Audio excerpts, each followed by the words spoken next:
Then Karen wakes up in the middle of the night with a massive spasm in her left arch of her foot. And she just jumps up out of bed.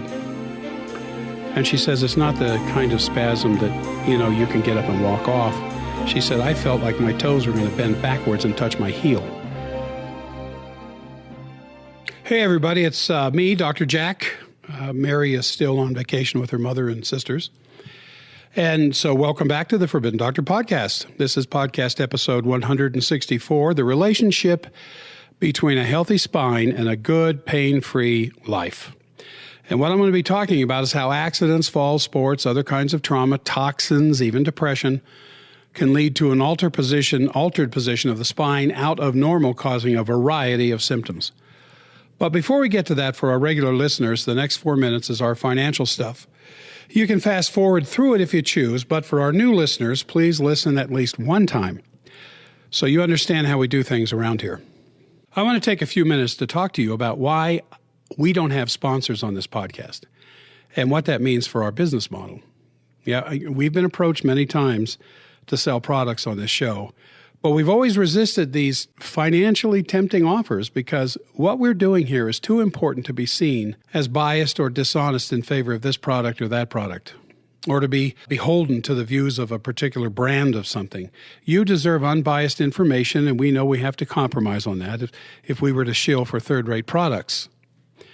And even though we do promote our products, it's because we made it and we know what's in it, and we have the testimonials to back it up.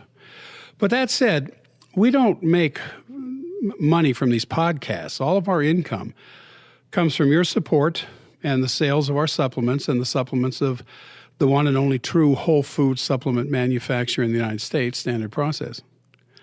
But we aren't paid by Standard Process. Indeed, they discourage anyone talking about the amazing benefits of their products. So Standard Process and our own Forbidden Doctor supplements have saved our own lives and helped countless thousands of patients searching for an alternative to drugs for anything and drugs for everything.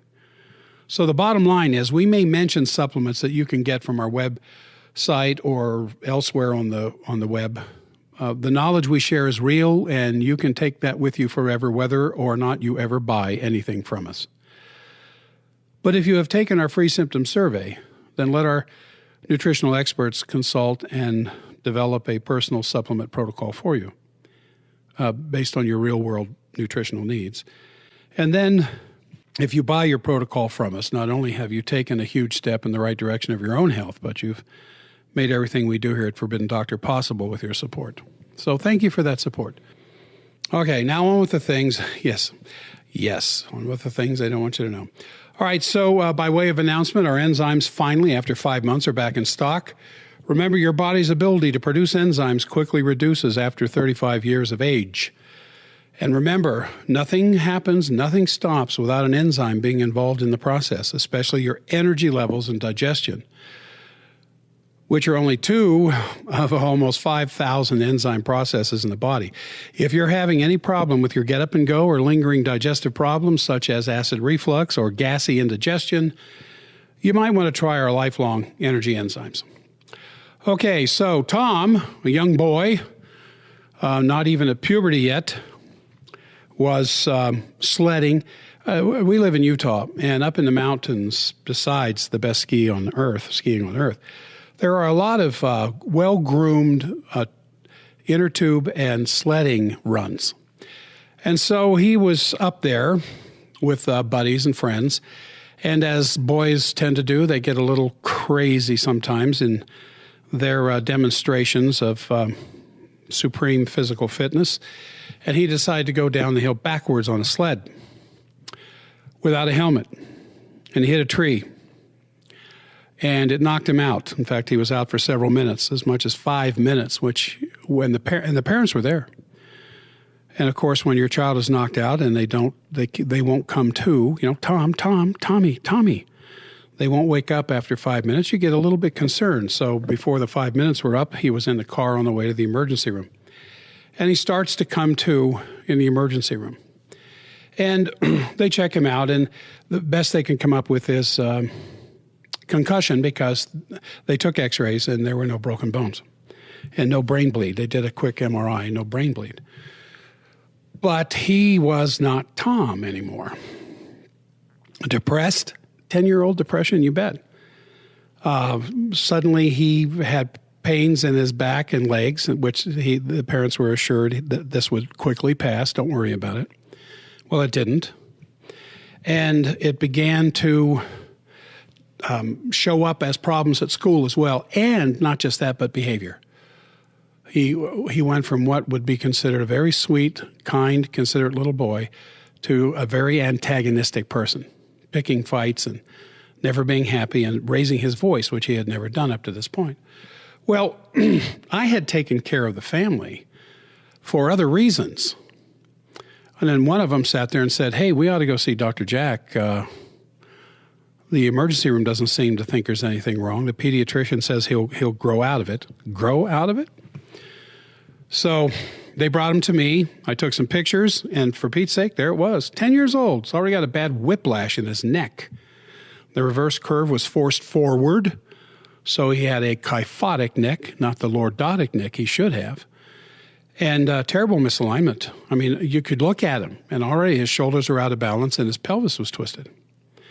All of this coming from the misalignment of the head as it sits on the neck. Now, remember, I've talked about this in other podcasts in the past. Between the top two bones of the neck, there is no disc.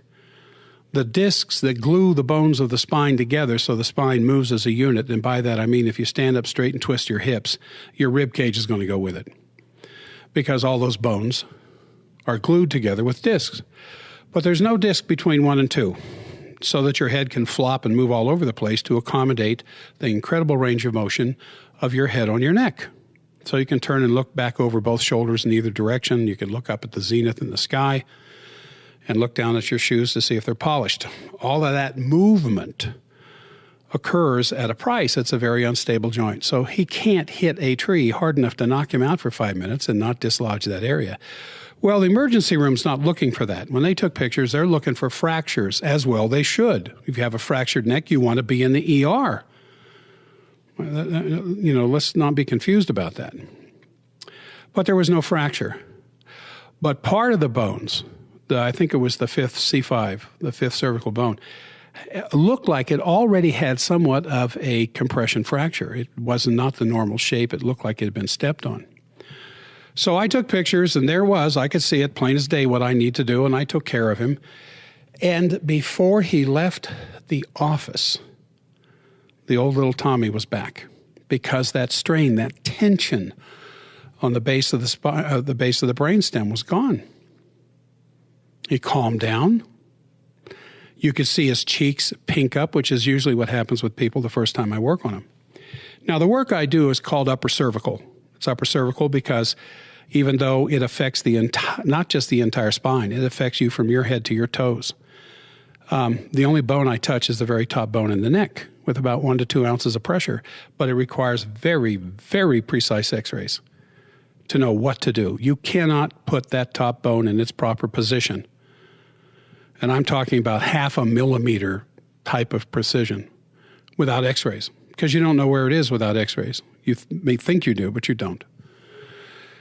Then, actually the same day, Kristen came in. Motorcycle accident. Kristen was born on motorcycles. She was, you know, you've seen those little tiny little motorcycles that kids will get on. 2 years old. She was riding one of these little motorcycles at 2 years old and just had a knack for it. And she was involved in a lot of motocrosses and races and everything else. But she had an accident. It wasn't in a race. She was just kind of fooling around with some friends doing jumps. Now, she's older. She's mid-teens. I think she's 16. And she knows better than this. But they were doing backyard jumps over a culvert. And she didn't hit the other side. She hit about the front wheel of the motorcycle, hit about the top 4 inches of the culvert. Over the bars, crashing into the ground, no helmet. She knows better than this. Well, she broke her neck, and she broke an arm, and she broke a leg. And this was almost a year and a half ago. And the bones healed, of course, and she was immobile for a long period of time, several weeks in a halo for her head and neck, for her neck to heal. But the severe migraines, a low back pain, and sciatica that she had never had prior to the accident showed up. Well, she was assured by her medical doctor that she would grow out of these things, that they would eventually disappear, and they were probably related to the trauma. Well, of course they were related to the trauma. They weren't there before the trauma. Well, a friend of the family told them about our clinic, and I don't know, I think it took 2-3 months for them to finally come in, because by this time, her life had pretty well been robbed from her. I mean, she didn't want to go out of the house. She didn't want to get out of bed. She didn't want to get off the couch when she did. And anytime I deal with somebody new for the first time that really doesn't have any experience with these kinds of things that I do are very, very, I don't know, I am very skeptical of this. Well, nobody, as I tell them, was more skeptical of this than I was when I ran across this when I was in college. And it was the only thing that made any sense to me, because you can measure it. You can measure on an x-ray what the problem is, and it will tell you what to do to fix it. Then you do what the x-ray says to do, and then you take another one when you're done to make sure you did it. If you didn't, you go back and finish it, because when you get that back into alignment, then the pain goes away rather quickly. And I don't care where the pain is. The most canceled surgery in our office is knee surgery, and I never even touched the knees. So anyway, I took some films, and I could see the fracture, and it had healed, of course. And they were a little concerned about me doing what I do, because they thought I do what most chiropractors do with, a little bit of accelerated movement. And no, I didn't. I got them to relax. But anyway, I worked on her. And she, when she was in our recovery area, after I work on somebody, I have them go lie down in a dark room for a while without moving so their body can accept what I've done to it. And she said before she left, well, I don't know if I feel any better or not, but I feel something happening. She said, it feels like my hips are twisting. And I said, untwisting? She said, well, yeah, it might be untwisting, but I feel like my hips are moving. So I tried to explain a little, musculoskeletal things as to why that might be happening. I sent her home, said, I want to see you in a week. She came back in a week and described herself as being 85% better. I said, you ready to get back on the motorcycle? She says, yeah, as soon as the snow and ice is gone. You bet I am. I think I've seen her twice since then. I believe so. And each time better and better and better, and now describes herself as at least 90% better. And the third time I didn't even need to work on her. I've only worked on her twice. Now, that's not typical. It usually takes me about a half a dozen visits to get somebody to where they're feeling considerably improved. Then Karen wakes up in the middle of the night with a massive spasm in her left arch of her foot. And she just jumps up out of bed. And she says it's not the kind of spasm that, you can get up and walk off. She said, I felt like my toes were going to bend backwards and touch my heel. And she said, I stood on it to stretch it, and the stretching hurt worse than the contraction, but finally the contraction let up a little bit. And so the next day she made an appointment, went to the ER. No, it wasn't an appointment. She just went to the ER to have them check it out. And they said it was probably plantar fasciitis, which is an inflammation of the fascia all along the plantaris tendon and muscles there in the arch of the foot, muscles that are designed, and the fascia and ligaments that's designed to keep the foot in an arched shape. When that is lost, the foot will go flat, and some people have flat feet, and even what we do helps to regain that arch. But she was on painkillers, and she would use ice, but it would keep coming back. It wasn't as bad as the initial time, but it wouldn't go away.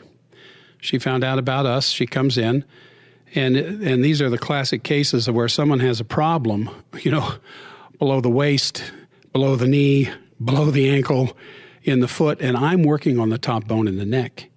And there's this disconnect, like, what, What are you doing? Come on, what are you doing? And I explained to her, and I think she's in her mid-40s, and I explained to her, you've been misaligned for some time, and I showed her in her x-rays where some degeneration, some disc degeneration was present, some arthritis was present. I said, this has been going on for a long time. It just finally hit you here a couple of months or 3 months, whenever it was, prior to her visit. And, it's the last straw kind of thing. And it causes a massive spasm when your body's out of alignment for that long. You've been walking out of alignment. You've been standing out of alignment. And it's put pressure and pressure and pressure on the fascia, the lining between the muscles, on the ligament as well. And it finally couldn't take it anymore. And that massive spasm in the middle of the night, whether it's in the plantar area under the foot, under the arch, whether it's in a hamstring or your quadriceps and your thigh or in the back or in an arm or shoulder, it's the same thing. There's a certain area of the body in unbalanced weight-bearing stress has been picking up that stress, and finally it's had enough. So by the second time I'd worked on her, it still hurt, but she could walk without the sharpness of like feeling like a knife was being stuck up or a screwdriver stuck up in the arch of her foot was gone.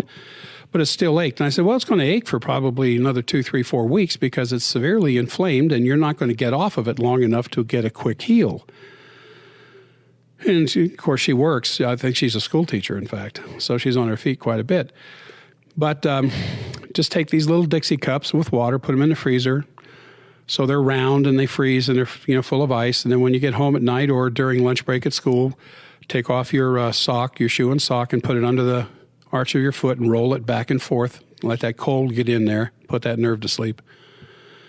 And I've probably put her off for 2 weeks since the last time I saw her. But I expect considerable improvement. I told her every 4, 5, 6 days it goes by, it's still going to hurt a little bit, but not like it did the previous week. It's going to get better and better. I said probably by the first day of spring, which is another 3 weeks or so away, 4 weeks, you're going to feel considerably better. Then there's Sammy. Sammy is a graphic artist. She has been doing art since grade school. And then, of course, once she discovered Photoshop as a preteen, she got involved with that and has a college degree in graphic arts and works freelance for several different companies, not the least of which is Disney. And she demonstrated the position she gets into in order to do her graphic work. Now, she was complaining of serious neck pain and low back pain. Now, I want you to imagine, if you've ever gone bowling, I want you to imagine standing upright, standing straight, shoulders back over your hips, and holding a bowling ball high on your chest, right in front of your neck, in that standing position. Now, I want you to imagine leaning forward about 3 or 4 inches with that bowling ball up there on your chest. And imagine what's going on in your legs and your low back and your neck when you do that. See, in the first position, with your shoulders over your hips over your feet, bowling ball up in front of your neck, that's kind of where your head is as far as gravity is concerned. And the force of that, the weight of that bowling ball, which is about the same weight as your head, is going straight down through the spine. When you lean forward 4 inches, now you're in a totally different position. And gravity is doing a number on you, trying to pull you further and further forward. Well, what's going to stop that from happening? Well, perpetual muscle contraction in your neck, your shoulders, all along your spine, into your low back. You don't have to have an injury to have back pain. You don't have to have an injury to have neck pain or stiff neck. You just have to be out of alignment. So the gravity is no longer pulling your head straight through your spine in a vertical position. It's now pulling you forward. And the position that she was in really promoted that kind of a misalignment. It made it worse, and it started bending the bones of her neck forward so that she lost her curve. And she told me, she says, I can't do my work for more than 15 minutes before I have to lay back. And so I took x-rays. She came in by referral from somebody else. I took x-rays and I showed her on the film. I said, there it is. There's your problem. And of course, she didn't understand. She has no radiology in her graphic artwork. So sometimes I get a little smarty. And I said, here, look, here's the center of your skull in this x-ray, and here's the center of your shoulder. The center of your skull should be sitting right over top of your shoulder, a straight vertical line. The center of gravity of your head is way out in front of your shoulders. This is what gravity is doing to you. So she gets this puzzled look on her face like, well, do I have to change careers? I said, no, I just have to get the lock out of that spine that's got you locked in that position. I can do that. But we're going to have to change the position you get in for your work in order for the spine to heal. So we're still working on that. After the first correction I gave her to her spine, her low back pain was gone, just completely gone after the first one. I think I've seen her 3, maybe 4 times, and she still has some headache pain and a little bit of neck pain, but not as bad as it was. But she's still maintaining that same position. She says, I have deadlines. I said, yeah, well, I appreciate the fact that you have deadlines. Your body doesn't have deadlines, but your body needs some help for these things to heal. I said, it's just going to take longer. It'll take longer than it normally does with most people because the position you get into 6, 7, 8 hours a day works against what I'm trying to do, even though you're starting to feel better. Well, she said, I'm just going to have to live with that because I have deadlines. All right, then there's Linda. What would be described as an insidious onset of neck pain and migraines about 5 years ago. Insidious means you don't really have something you can point a finger at and say, that's what it was, like a car accident, then suddenly you have migraines. Insidious is it just slowly starts showing up, and then all of a sudden it's there, and she goes to her doctor, and of course the doctor wants to give her, guess what? Yeah, painkillers. Does some blood tests to find out if there's a problem with the thyroid, the adrenals, the blood panel, because an onset of migraines slowly could be related to some metabolic problem. Certainly it could. So I took the pictures. I showed her what was going on. I started working on her. And like I said, the back pain was gone after the first correction. The migraines persisted for about 2 weeks before there was any change in the migraine pain. And I tried to probe further and further as to what could have caused this, because as an insidious onset, there's nothing you can point a finger back, down the highway of time and say, oh, I didn't have it before that happened. And it started after that happened, so it must be because that happened. Well, she finally remembered. She was on a bicycle in the street with some younger kids demonstrating a wheelie. And she went over backwards and landed flat on her butt in the street. And she said, I remember it shook me all the way up to my head. And I felt a sharp electrical shock. But then I started feeling okay, and so I didn't worry about it, which is what happens to a lot of us when we go through some kind of accident or trauma. Bad ski fall, slip on the ice, even a car accident that, doesn't send you to the hospital, these kinds of things. And, within a few minutes or a few hours, you're feeling better again. That's the body's natural pain-killing mechanisms taking place with the enkephalins and the endorphins that will cover up pain, which is why you can see somebody in a horrible auto accident and you're looking at them and you're thinking, oh, my goodness. And they're just looking at you like, can you help me out? And you can see their leg twisted around backwards, and they can't feel it because the body is releasing these painkillers. Now, eventually they will. So I said, well, let me show you in your neck on this x-ray where that fall on your butt may have left its mark. And so I pointed out to her, because your neck tells the story. The bones of your neck, the bones of your spine tell the story. Bones don't just have degenerative conditions because they don't have anything better to do. Something initiated it. Discs don't get destroyed because you had a bad hair day. Discs get destroyed because of some trauma that preceded it. And a lot of times it gets the insidious onset description because they didn't fall off a 5-story building. They didn't fall out of an airplane. They didn't get hit by an asteroid. So it's hard to point at something and say, oh, yeah, that's... As I consult with a new patient, I always tell them the same thing. I never see anybody over the age of 10 years old that is not misaligned.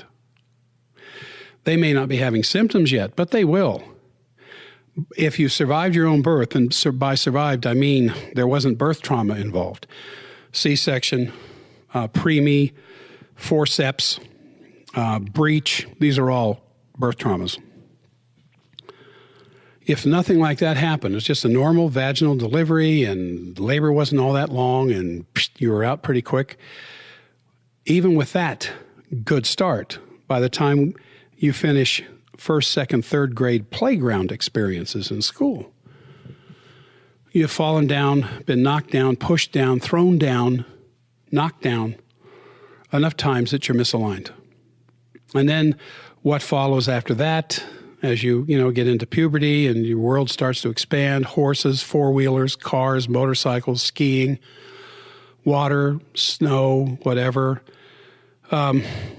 contact sports.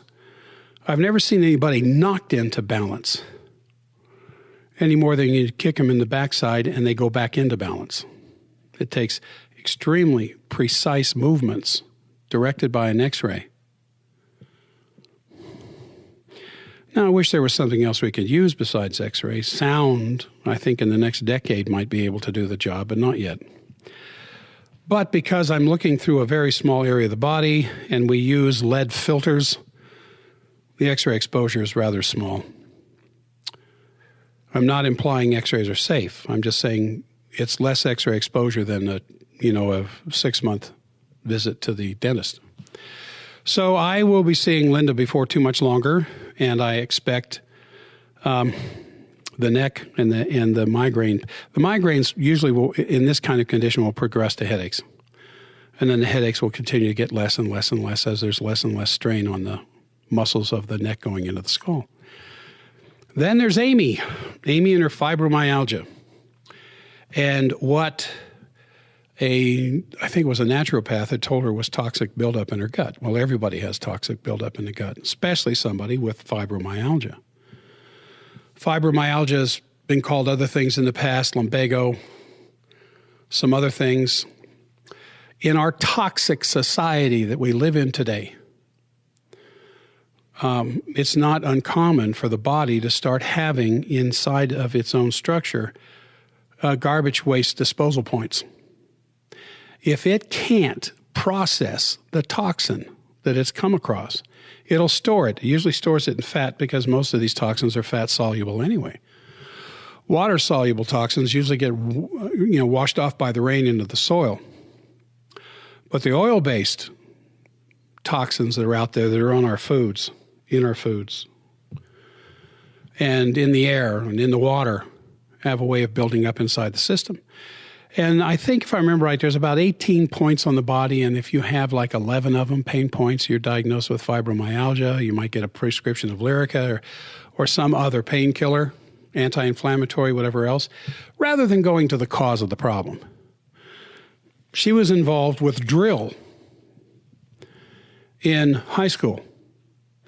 And part of the drill team would do some acrobatic stuff, like the cheer girls and boys would do the pyramid things. Some of the drill would do that. She was dropped. 2 people high was dropped in a grassy field, but dropped.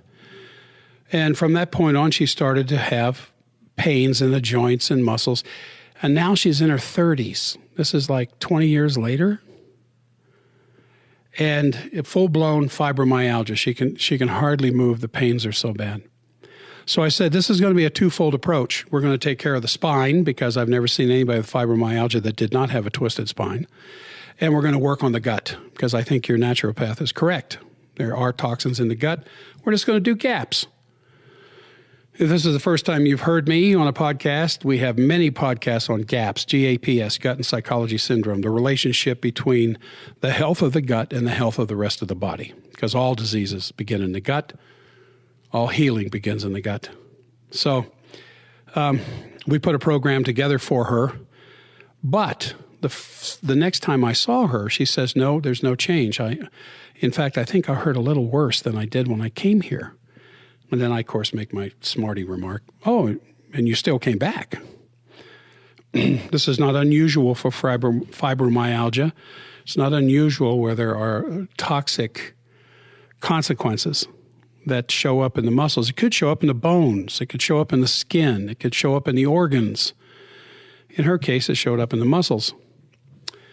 And she said, no, I think it feels a little worse. And I said, well, that paperwork I gave you at the very beginning, when you were here the first time, explains that it could feel a little worse before it feels better because your body's ability to sense pain is improved by what I do. And so what I'm trying to do is stop the inflammation before your body is more aware of it. But with things like fibromyalgia, it could take an extra week or two for these things to resolve. Second time I saw her, she described a 50% reduction in the fibromyalgic pain. And she's not taking any drugs. She took some for a while, and she says it just made her wacky. She didn't want to do it. So, well, she is taking drugs. She's taking over the counter. And she hasn't started the GAPS program yet. I said this is absolutely essential because as your body begins to clean itself out, it's going to do so through urine and through the gut, but mostly through the gut, through liver detoxification. These chemicals, these substances are going to end up in your bloodstream. And as that blood goes through the liver is going to catch it. And the liver, if it's healthy, has an incredible detoxification program called the cytochrome P450 oxidase system. Step 1 and step 2, where it changes toxins into something the body can handle, either fat or water soluble, and get them out through the gallbladder and into the colon or out through the urine through the bladder. But we've got to be able to make sure the liver and the kidneys are working fine. So she said that she would do that, but she hasn't committed to it yet. But the fibromyalgia was 50% better. Now, all these people I'm telling you about here, I've seen in the last 3 weeks or 2 weeks, 2 or 3 weeks. And then the last one, Jackson, migraines and depression. Migraines started before puberty, which is not unusual if you know where his injury came from. When I saw him, I think he was, just recently, when I started working on him, I should say. I think he's 15, but he's had migraines since he was 8, half his life. And he's on drugs. And the side effect of the migraine drugs has caused some depression, and also the fact that he can't do anything except stay down in the basement in his bedroom with the lights off. Well, in taking his history, it became obvious what the problem was. His soccer coach taught him how to do headers, where you bounce the soccer ball off your forehead. Headers are bad enough for an adult, but his neck wasn't even completely formed yet. He had more growth to go through. And it simply knocked the head out of balance with the neck. It causes muscles in the neck to get tight and spasmy. They compress nerves that come out of the top of the spine that go back up into the head. And it's something called cervicogenic. Means it's created by the neck. It starts in the neck and it moves into the head. That was an easy one. But the thing that impressed me the most was after he came back after his first visit, not only was the migraine pain considerably reduced, although it still hurt a little bit, but she says, I think we're getting our boy back. The depression seems to be lifting. What in the world could you possibly do with his neck that would affect depression? Blood flow to vital areas of the brain, nerve interference that can cause overactive nerves inside the hippocampal area, nerves that arise as low as the first, second, and third bones in the neck in something called the primary rami. Several different things. I said, the fact is he's feeling better. She says, yes, he is. Now, I could go on. I think that's enough. The whole idea of this podcast was The relationship between a healthy spine and a good pain-free life. That's the title of it. Podcast, what is it, 154? 164. The relationship between a healthy spine and a good pain-free life. You cannot have a good life when there's compression of nerves going on. And that's what the misalignment to the spine does. Now, if you think you might be a candidate for this specialized approach to healing the spinal misalignment, take the symptom survey that we have there at forbiddendoctor.com. And at the end of it, there's a place where you can write personal notes to me. Besides answering a survey question, you can also write in, I have this going on. Do you think what you do could help? There are people around the country that do what I do. Some of them I recommend, some of them I don't know. I sit on the board of directors for the certification and standards. Not the board of directors, it's just the standards and certification board. I'm a member of it. That sets the standards for this particular technique. And I know who around the country I would send people to. If you think that might be of benefit to you, take the symptom survey, put your information there at the end, and our nutritionist will bring it to my attention. So let me get through this disclaimer here. The statements made in this podcast about specific products have not been evaluated by the United States Food and Drug Administration are not intended to diagnose, treat, cure, or prevent disease. All information provided or any information contained on or in any product labeling or packaging or this podcast is for informational purposes only and is not intended as a substitute for advice from your physician or other healthcare professional. So thank you for listening to this Forbidden Information and our Forbidden Podcast. Join us next time for another in-depth discussion of forbidden knowledge. See you then. Thank you for listening to the Forbidden Doctor Podcast. If you are curious about long-life energy enzymes or ageless thyroid, you can purchase them without a membership from our website at forbiddendoctor.com or get our enzyme formula from Amazon.com by searching the full term, Long Life Energy Enzymes. Don't forget to take our obligation-free symptom survey to get a free personalized supplement protocol recommended for you by Dr. Jack, Mary, or one of our qualified nutritionists. Take the survey, get a call from our nutritionist to create a protocol and a patient login, then use that login to see your own personal protocol along with any favorites you've saved from our symptom library. Remember, our website and our clinic are here for you always.